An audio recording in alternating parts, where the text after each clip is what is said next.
Hey guys, today we're going to take a look at a little game called Math Blaster for the 3rd grade. Does this edutainment game still hold up 13 years later? Let's find out.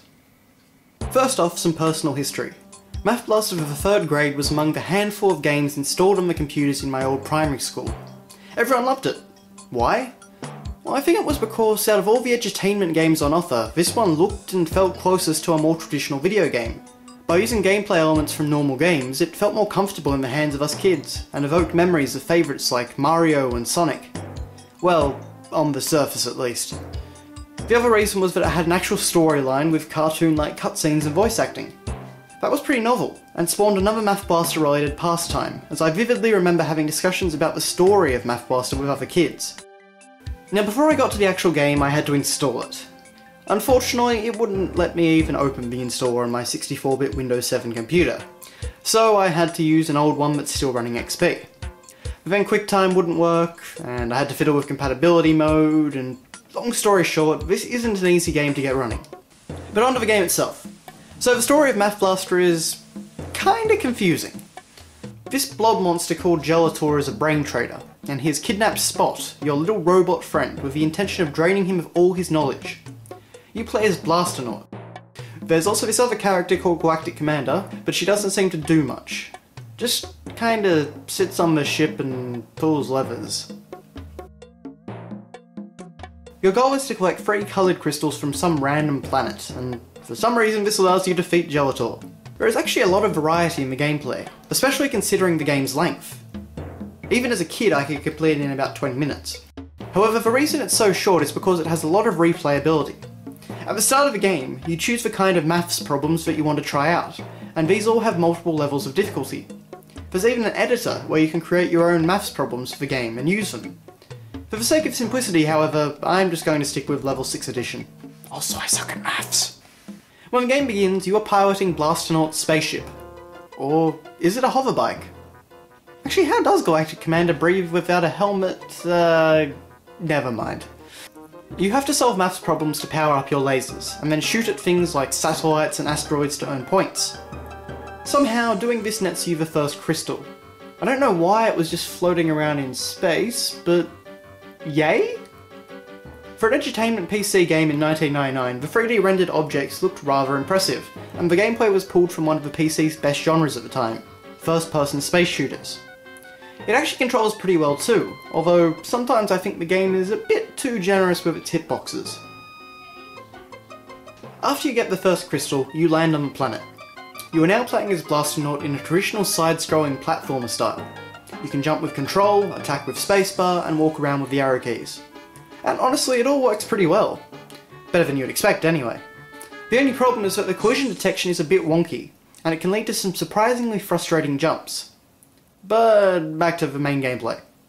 At first it's a bit like Space Invaders. The game gives you a maths problem and you have to solve it by shooting the right spacecraft. However, the spacecrafts are constantly firing at you and getting progressively close to the ground, so you can't take too long. Whenever you destroy a spacecraft, some clothing pegs fall out? Huh. Well, these are your weapons for the next little while anyway. After answering enough questions, you get to move on to a traditional side-scrolling level, complete with enemies, stage hazards, point-giving MacGuffins, and a key that opens the exit. These are my favourite stages in the game, and play surprisingly well. Rinse and repeat a few more times, and we reach the next level. We're now in an ice world, and it's here that we are introduced to an incredibly annoying gameplay element.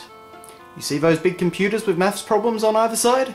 We've got to find a number that fits in between those two equations. How do we do this, you might ask? We collect slow-moving blobs that fall from the ceiling. These things just have random numbers on them, and if you're incredibly unlucky, you can be waiting a long time for the number you need. So you complete a few of them, and then the game throws you a bone, by which I mean a jetpack! Not only can you fly, but you're invincible and can kill enemies in one shot. The only problem is that the collision detection is really wonky when you're trying to go up, and this can lead to you awkwardly mashing the up button to ascend. But in the end it doesn't matter, because the jetpack is only used 2 times in the game, and both of those times are in this one level. Way to throw away a great gameplay concept. So anyway, the game progresses in the same manner for a little while, the scenery changes, the weapons change, but you're essentially doing the same thing. Actually, let's take a look at some of these weapons. So first we've got the clothing peg. Not my first choice of weapon against hostile alien trolls, but okay. Then we have a banana skin. Again, fair enough. And then we have a baby's pacifier? Anyway, we've collected the 3 crystals and can now save Spot. Right? Nope. We have to play Maths Tetris. Sort of. For some reason, we have to charge up all the crystals, and we do this by feeding mathematical equations into them through this special machine. This is by far the dullest part of the game, and I especially disliked it as a kid. Not to mention, it can actually be kinda tricky. Don't get me wrong, it's not the maths that's hard, it's just that you have a limited amount of numbers and signs, so you have to carefully think about the order you put everything in. And you have to do this for each crystal. After that, we reach the final level. It's just like the first, but this time you've got to shoot the correct numbers to power up your laser. You can also see this alien flying around in his UFO. You can shoot him, but it doesn't really do anything. He never attacks you or gets in your way. Maybe he was just trying to ask directions or something. I don't know. Anyway, once you've shot enough rocks, you've beaten the game. You even get a printable certificate to prove it. So all these years later, what did I think of Math Blaster? Well, it has decent sound and graphical assets, good variety in the gameplay, fun cartoony cutscenes, and it controls pretty well. It's definitely got a lot of problems and some really bad ideas, but for an edutainment game, it's still pretty entertaining. Taking gameplay elements from more traditional games was definitely a good idea, and made Math Blaster really stand out among all the other edutainment games of the time. But the ultimate question, of course, is Math Blaster for the 3rd grade worth tracking down if you are over the age of 9? No.